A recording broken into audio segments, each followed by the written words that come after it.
Hello नमस्कार friends. मैं अभिषेक त्रिपाठी स्वागत करता हूं आपके अपने YouTube channel content for UPSC and UP PCS पे। दोस्तों आज तारीख है 21 अक्टूबर 2022। जैसा कि दोस्तों अपने चैनल पे एक नई मुहिम स्टार्ट की गई है। अब क्या होता है दोस्तों कि सुबह मैं एडिटोरियल ला देता हूं और शाम को करंट अफेयर जैसे मैंने लाने का वादा किया। ऐसे क्या होगा दोस्तों कि अपना रूटीन भी ब्रेक नहीं होगा और डेली की डेली वीडियोज भी आया करेंगे। तो अब देखिए दोस्तों सुबह जैसा कि अपना एडिटोरियल आ गया, हाँ अब यहाँ पे करंट अफेयर्स आएंगे। अब देखिए दोस्तों आज करंट अफेयर के कंटेक्स्ट में अगर बातें करोगे तो चार पांच करंट अफेयर हैं जो मोस्ट इंपॉर्टेंट है। पहला करंट अफेयर अगर आप देखोगे दोस्तों तो यहाँ पे आप देखोगे कि ब्रिटेन के प्राइम मिनिस्टर जो है लिज ट्रॉस ने किस तरीके से 45 दिन के बाद रिजाइन दे दिया। कंजर्वेटिव पार्टी में जिस पार्टी में बनी हुई थी, आप देखोगे कि 6 साल के अंतराल में ये पांचवा ऐसा प्रेसिडेंट है ब्रिटेन का जिसने इस्तीफा दे दिया है।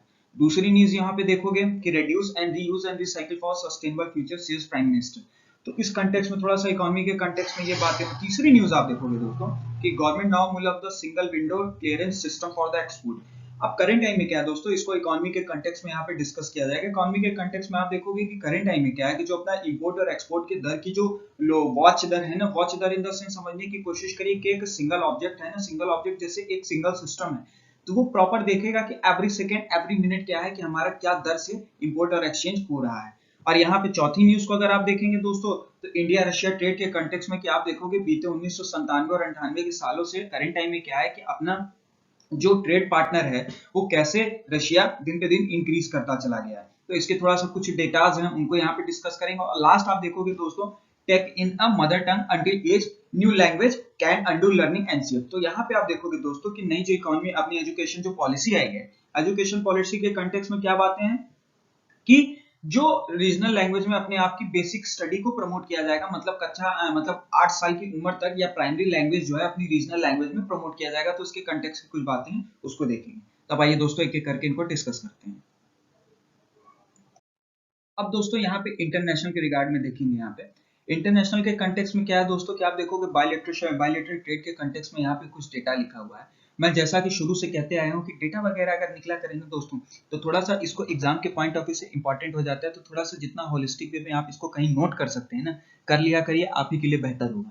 ठीक है, अब देखिए दोस्तों यहाँ पे क्या है कि करंट टाइम में इंडिया और रशिया का जो ट्रेड है वो कह सकते हो कि एक high import as oil and fertilizer drive search. तो इसके कंटेक्स्ट में क्या बातें हैं कि आप देखोगे 1997 और 1998 के बाद से किस तरीके से बीच में जो था इंडिया और रशिया का ट्रेड गिर गया था। तो गिरने के बाद अब देखिए दोस्तों पहले मैं आपको ओवरव्यू दूंगा फिर उसके बाद डेटा पे लेके चलूंगा। तो आप देखोगे दोस्तों यहाँ पे बातें ये हैं कि बीच में गिरने के बाद कैसे तरीके से जो हम मॉस्को से इतना ज्यादा इंपोर्ट करने लगे फर्टिलाइजर्स और ऑयल के कंटेक्स्ट में इंपोर्ट करने लगे, तो धीरे धीरे अपना इंपोर्ट जो है वो बढ़ता जा रहा है। लेकिन आप देखोगे दोस्तों कि इंपोर्ट के कंपैरिजन में अपना एक्सपोर्ट भी कई मुकाबले काफी गुना हद तक कम है। तो कहीं ना कहीं ये भी अपने लिए चिंता और टेंशन की तो बात है। ये थी हालांकि दोस्तों यहाँ पे है नहीं, पर मैं आपको बताता हूँ। अब चलिए दोस्तों इसको थोड़ा होलिस्टिक वे में कवर करते हैं, लाइन टू लाइन, थोड़ा इंपॉर्टेंट है। अब देखिए दोस्तों यहाँ पे क्या है, India bilateral trade with Russia has sold to all the time high 18,229.03 million in just 5 month. मतलब आप देखोगे 5 महीनों के अंतराल में किस तरीके से 18,229 डॉलर जो है ये किस तरीके से ट्रेड जो है वो बढ़ गया है लास्ट 5 महीनों के अंतराल में। तो कहीं ना कहीं ये दोस्तों देखोगे कि बहुत ही ज्यादा हैवी नंबर है। इवन आप देखोगे दोस्तों कि अगर आप प्री कोविड की बात करोगे ना, कोविड से पहले की बात करोगे 2019-20 की बात करोगे, उस टाइम क्या था कि इनसे हमारा जो ट्रेड था वो 8,229 डॉलर के आसपास हुआ करता था। लेकिन दोस्तों अब करंट टाइम में जो है वो 18,000 है। मतलब आप देख सकते हो कि 2019 के पहले कोविड था, मतलब 4 साल के अंतराल में किस तरीके से हमारा इतना ज्यादा इंपोर्ट बढ़ चुका है। मतलब आप ये कह सकते हो दोस्तों कि अगर इस डेटा के मुताबिक यहाँ पे न्यूज़पेपर में खुद लिखा हुआ है कि कह सकते हो कि इवन जो ट्रेड पार्टनरशिप जो बिगेस्ट ट्रेडिंग पार्टनर है ना आज भारत के साथ रशिया जो है, Russia has now becoming the India's 7th biggest trading partner up to from its 25th position last 20 year 25वें नंबर से। मतलब आप देखोगे कि 25वें नंबर से इस समय ट्रेडिंग पार्टनर में रशिया इंडिया के साथ 7वें नंबर पे आ चुका है। तो इसको थोड़ा सा दोस्तों यहाँ पे होलिस्टिक वे में देखते हैं। यहाँ पे आप देखोगे दोस्तों कि India Russia trade soar up to the level import of the oil and fertilizer trade. इसके कंटेक्स्ट में दोस्तों यहाँ पे जो डेटा है जो एग्जाम के पॉइंट ऑफ व्यू से इंपॉर्टेंट है उसको यहाँ पे अगर आप देखोगे, यहाँ पे क्या है, Russia accounted for the dollar $17.236929 million. मतलब आप देखोगे कि $17,236 के कंटेक्स्ट में क्या है कि इंडिया जो है जो अकाउंटेड है मिलियंस के लिए। मतलब इन द सेंस समझने की कोशिश करें। बेसिकली क्या होता है दोस्तों, ये जो डेटा देने वाला होता है ना, ये अपनी कॉमर्स और मिनिस्ट्री डिपार्टमेंट दिया करती है, ठीक है। एग्जाम के प्रीलिम्स के फैक्ट से ये इंपॉर्टेंट हुआ, ये मैंने आपको बता दिया। उसके बाद आप देखोगे दोस्तों कि यहाँ पे क्या बातें हैं कि जो मॉस्को है, मॉस्को से क्या है कि हमारा एक्सपोर्ट कितना हो रहा है, वो 992 मिलियन डॉलर, 992 डॉलर के आसपास है। ये दोस्तों देखोगे कि ट्रेड बैलेंस जो है, कह सकते हो कि निगेटिव ट्रेड बैलेंस 16,243 के आसपास है। मतलब 16,243 के आसपास अगर इसको आप माइनस करोगे, एक चीज याद रखना दोस्तों कि यहाँ पे डेटा है कि पहले के समय में क्या था, कि इस डेटा के कंटेक्स्ट में अगर आप पहले के समय की बात करोगे तो यहाँ जो इंपॉर्टेंट बात आती है ना, यहाँ पे ये है कि 2017 और 18 में जो अपना ट्रेड था ना, वो 10 बिलियन क्रॉस कर गया था, लेकिन इसके कंटेक्स्ट में कोई ऐसी बात नहीं है। तो ये अपने लिए कहीं ना कहीं चिंता का विषय है। जब 2017 और 18 के यहाँ ट्रेड को बात करोगे, यहाँ पे देखिए दोस्तों लिखा है 10,686 मिलियन डॉलर के आसपास। तो 2017 और 18 और इवन 2019 और 20 मतलब प्री कोविड एरा के कंटेक्स्ट की अगर बात करोगे तो उसमें ये डॉलर इंक्रीज कर गया था। तो ये उसी टाइम 10 का आंकड़ा छुआ, तब से लेकर अब तक हमारा एक्सपोर्ट है वो कम ही हो रहा है। तो कहीं ना कहीं ये हमारे लिए बहुत ही चिंता की बात है, ठीक है दोस्तों। तो अब इसके और जो पॉइंट ऑफ व्यू से बातें हैं, petroleum oil and fuel oil items, mineral oils and item of the other distillation bituminous substance minerals accounted for 84% of the total imports for the Russia in April August, adding up to the $40 million 476 14,476 million as compared to the $1,5936 million per year। मतलब आप देखोगे कि किस तरीके से India का जो total import है अप्रैल और अगस्त के मुकाबले किस तरीके से लास्ट ईयर के मुकाबले कितना ज्यादा बढ़ गया है। अगर अकाउंटेंसी की आप बात करोगे ना तो 84% कह सकते हो कि इंडिया का जो टोटल इंपोर्ट है ना, फ्यूल के कंटेक्स्ट में, मिनरल ऑयल के कंटेक्स्ट में, इवन आप देखोगे कि जो मिनरल्स है ना, बिटमस जो सब्सटेंस है ना, वो भी 84% आज रशिया से ही ट्रेड हो रहा है। तो कहीं ना कहीं देखिए दोस्तों, हमारा जो इंपोर्ट है ना वो कहीं हद तक ज्यादा है एक्सपोर्ट के मुकाबले। मतलब समझ लीजिए कि ना के बराबर समझिए, दाल में नमक बराबर है, ठीक है। तो कहीं ना कहीं ये हमारे लिए ट्रेडिंग पार्टनरशिप रिलेशनशिप हमारा बेहतर हो गया। पहले भी आप देखोगे कि हार्डवेयर एमुनेशंस के कंटेक्स्ट में हम टोटल इंडिपेंडेंट थे, मंगाते रहते थे। लेकिन अब अगर देखोगे और भी कंटेक्स्ट में, अगर oil imports, mineral, pharma, even आप देखोगे on the other hand pharmaceutical products $176.51 million and the organic chemicals were the two main items shipped to the Moscow. मतलब आप देखोगे कि फार्मास्यूटिकल प्रोडक्ट्स की अगर बात करोगे, जो इंडिया और ऑर्गेनिक केमिकल्स जो है, ऑर्गेनिक केमिकल्स का क्या एक्सपोर्ट दर है, मतलब $117 मिलियन, और दूसरा फार्मास्यूटिकल का देखोगे $176.51 मिलियन। तो ये दो मेन आइटम्स हैं जो मॉस्को में भेजे जा रहे हैं, एक्सपोर्ट किए जा रहे हैं। अपना इंडिया इन चीजों में एक्सपोर्ट कर रहा है। इवन आप देखोगे दोस्तों कि from the 2003 to 2004 New Delhi trade balance with the Moscow has remained negative.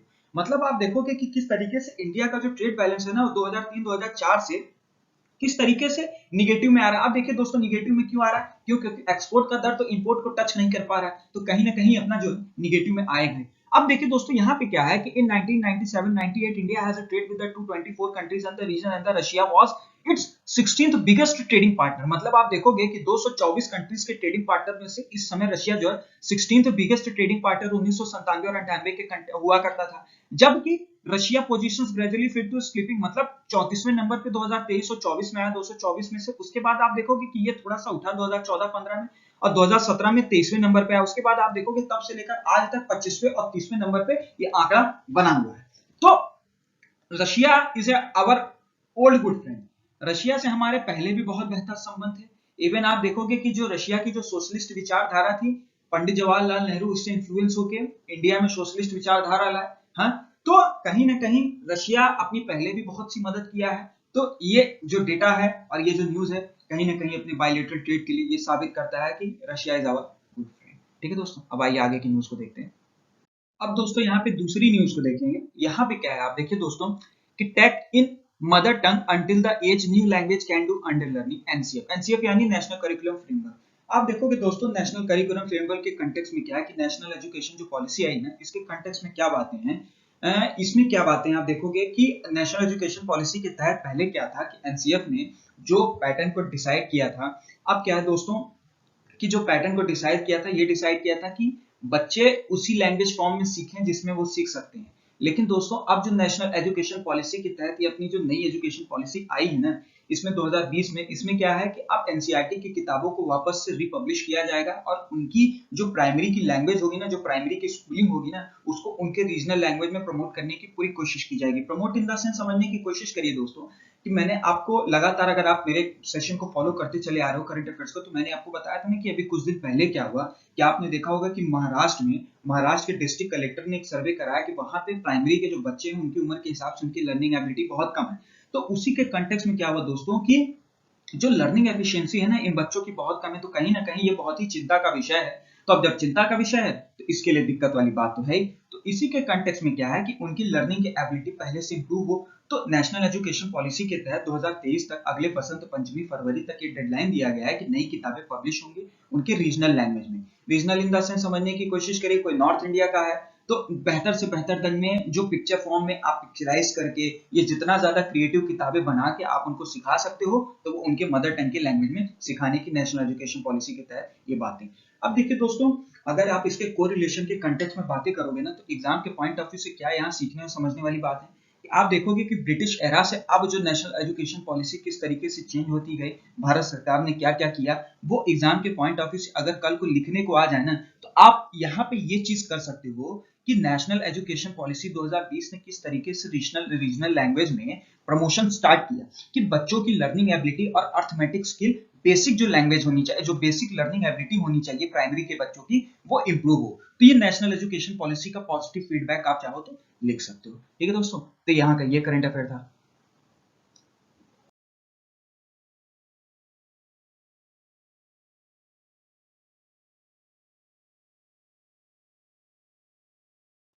तो यही सब था दोस्तों, आज के लिए इतना ही। तो फिर अगर आपको अच्छा लगा ये सेशन, चैनल को लाइक करना, शेयर करना, सब्सक्राइब करना। ठीक है दोस्तों, पढ़ते रहिए, मस्त रहिए, हैव अ नाइस डे।